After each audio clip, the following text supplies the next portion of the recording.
বর্তমান সমাজে অনেক মানুষ চেষ্টা করে আমি জীবনে বড় কিছু করব, তো চেষ্টা করেও বারবার ফেল করে। এখন সকল মানুষ উপার্জন করে, কেউ বেশি করে কেউ কম করে, কিন্তু যে মানুষটি সঞ্চয় করতে পারে সেই ভবিষ্যতে শক্তিশালী হয়। সবাই ইনকাম করে কিন্তু টাকা জমাতে পারে না, অনেক চেষ্টা করে কিন্তু সব টাকা সে খরচ করে ফেলে। নমস্কার বন্ধুরা, আমি জ্যোতি, মোটিভেশন স্পিকার ও কোচ। জ্যোতির সঙ্গে 5 মিনিটে সকলকে স্বাগত জানাই। আজকের বিষয়টি একটু অন্যরকম। তো আমাকে একজন জিজ্ঞাসা করেছিল, দাদা আমি তো প্রচুর ইনকাম করি কিন্তু আমি টাকা জমাতে পারি না কেন? এই সমাজে অনেক মানুষ আছে যারা প্রচুর ইনকাম করে কিন্তু তারা সঞ্চয় করতে পারে না। তাই আজকে আমি তোমাদের সঙ্গে শেয়ার করব টাকা জমানোর 3টে উপায়। তা আমি বলবো না যে তুমি কৃপণ হয়ে চলো, তোমার জীবনে যতটা প্রয়োজন ততটা তো খরচ করবেই, তা করেও তুমি কিভাবে তোমার টাকা সঞ্চয় করবে। এমন মানুষ আছে সারা জীবন অনেক ইনকাম করেছে কিন্তু ভবিষ্যতে সে ভালো সঞ্চয় করতে পারেনি। তার ভবিষ্যতে তার ফ্যামিলি তাকে ছেড়ে চলে গেছে, তার ফ্যামিলিতে তার কোনো ভ্যালুয়েশনও দেয়নি। জীবনে অনেক মানুষ প্রচুর ইনকাম করে কিন্তু তার ধরে রাখাটা খুব কঠিন কাজ। আজকে আমি তোমাদেরকে বলবো টাকা বাঁচানোর 3টি উপায়। প্রথম, অর্থের অপচয়। আমরা সকলে যখন প্রচুর টাকা ইনকাম করি আমরা দেখা দেখি অনেক টাকা ফালতু খরচ করি, তা আমাদের কোনো প্রয়োজন নাই। জীবন খুব সাধারণ, তোমাকে জীবনে সাধারণভাবে চলতে শিখতে হবে। কাউকে দেখে বা কাউকে দেখানোর জন্য ফালতু টাকা খরচ করার কোনো প্রয়োজন নাই। আমরা অনেকে চাই যে আমাদের জীবন যেন বিলাসবহুলভাবে আমরা জীবনযাপন করব, কিন্তু সেটা যেন তোমার নিজের সাধ্যের মধ্যে থাকে।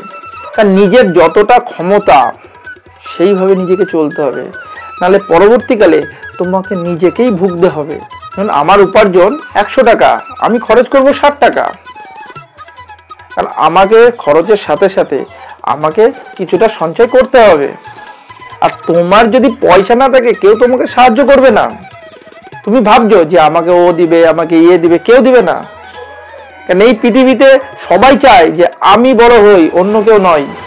সংসার জীবনে সবকিছুর মধ্যে তোমাকে অল্প অল্প করে সঞ্চয় করতে হবে। অর্থের যে অপব্যয় আমরা জীবনে অনেক করি কিন্তু এটা সঠিক নয়। আজকে তুমি ইনকাম করছো, কালকে যখন করবে না তখন তোমাকে কে দেবে?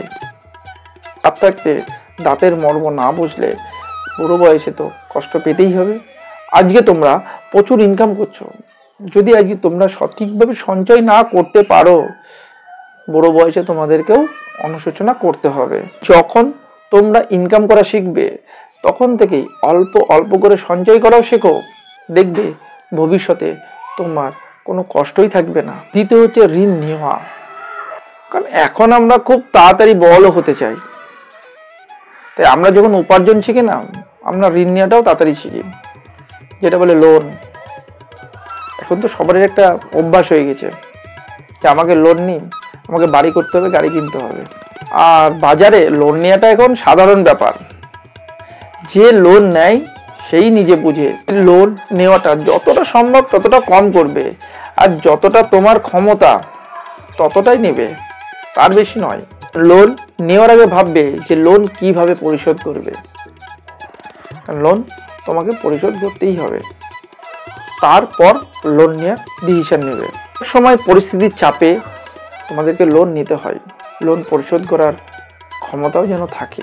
লোন তোমাকে কোনোদিন ধনী করবে না, তোমাকে গরিব করবে। আর লোন নিলে তুমি কোনোদিন সঠিকভাবে টাকা সঞ্চয় করতে পারবে না। এবার তৃতীয় হচ্ছে আয় ব্যয় জানা।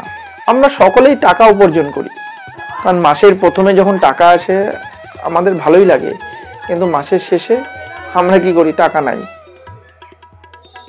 তখন আমাদের মনটা আবার খারাপ হয়ে যায়। তো তখন মনে হয় যে আমি এত টাকা ইনকাম করলাম, সব শেষ হয়ে গেল, তখন তোমার হাতেও কোনো টাকা থাকে না। তো আমাদের সকলের সঙ্গেই এটা ঘটে যে মাসের শেষে হাত খালি। এখন থেকে তোমার জীবনের হাত খরচ, আয় ব্যয় একটু লিখে রাখো, যে কোন খাতে কত টাকা তুমি ব্যয় করো। যখন তুমি তোমার জীবনের আয় ব্যয়টা তুমি জানবে তখন তোমার প্রত্যেকটা মাসের পরিকল্পনা সঠিক থাকবে, তোমার হাতে টাকা থাকবে, আর তুমি সেই টাকা তুমি নির্দিষ্ট জায়গায় একটা সঞ্চয় করতে পারবে, যা তোমার ভবিষ্যৎ শক্তিশালী করবে। আর যখন তুমি নিজের আয় আর ব্যয় তোমার জীবনে জানবে না, তুমি কোনো টাকা রাখতে পারবে না। তাই তোমাকে প্রতিটা মাসের ব্যয় সম্বন্ধে তোমাকে একটু জানতে হবে। আর যখন তুমি মাসের আয় ব্যয়টা জেনে যাবে, তখন তোমার নির্দিষ্ট একটা আইডেন্টিফাই হয়ে যাবে যে কোন খাতে আমি কত টাকা খরচ করছি, কোনটা আমার অপ্রয়োজনে খরচ হচ্ছে আর কোনটা আমার কাজে খরচ হচ্ছে। আর যখন তোমার নিজের মধ্যে এই জায়গাটা বুঝতে পারবে, তুমি সেখান থেকে কিছুটা সঞ্চয় করতে পারবে। তাই অবশ্যই এখনো যারা ব্যয় সম্বন্ধে জানো না, আজ থেকে তারা নিজের ব্যয় সম্বন্ধে জানো, সেটাকে নিজের খাতায় নিজের নোটবুকে লিখে রাখো। পরে দেখো যে আমি কত টাকা এক মাসে কোথায় খরচ করলাম। এটা তোমরা করতে পারো, অবশ্যই তোমরা সঞ্চয় করা শিখতে পারবে আর নিজের ভবিষ্যৎকে আরো শক্তিশালী তৈরি করবে। কারণ জীবনে বাঁচতে চাইলে তোমাকে সঞ্চয় করে রাখতেই হবে। আজ তুমি কাজ করছো, কাল তুমি কাজ করতে পারলে না, কি করবে? তোমাকে সঞ্চয় তোমাকে বাঁচাবে। আর এই সংসারে যার টাকা নাই তার কোনো ভ্যালু নাই, কেউ তাকে ভ্যালুও দেয় না। তোমাকে সঞ্চয় করা শিখতে হবে। টাকা ইনকাম করার পর তোমাকে নিজের টাকা বাঁচানো শিখতে হবে, যে কিভাবে আমি সংসার খরচ করে সেই টাকা থেকে সঞ্চয় করব। আর যদি তুমি না শিখো, তাহলে নিজের অনুশোচনা, নিজের কষ্ট সারা জীবন তোমার জীবনে থেকে যাবে। কারণ আমরা কেউ জানি না আমার কাল কাজ থাকবে কি থাকবে না, কাল আমি সুস্থ থাকবো কি থাকবো না, আমরা নিজেও জানি না যে আগামী দিন আমাদের কি আসছে। আজ হয়তো আমি ভালো আছি, আমি ভালো কাজ করি,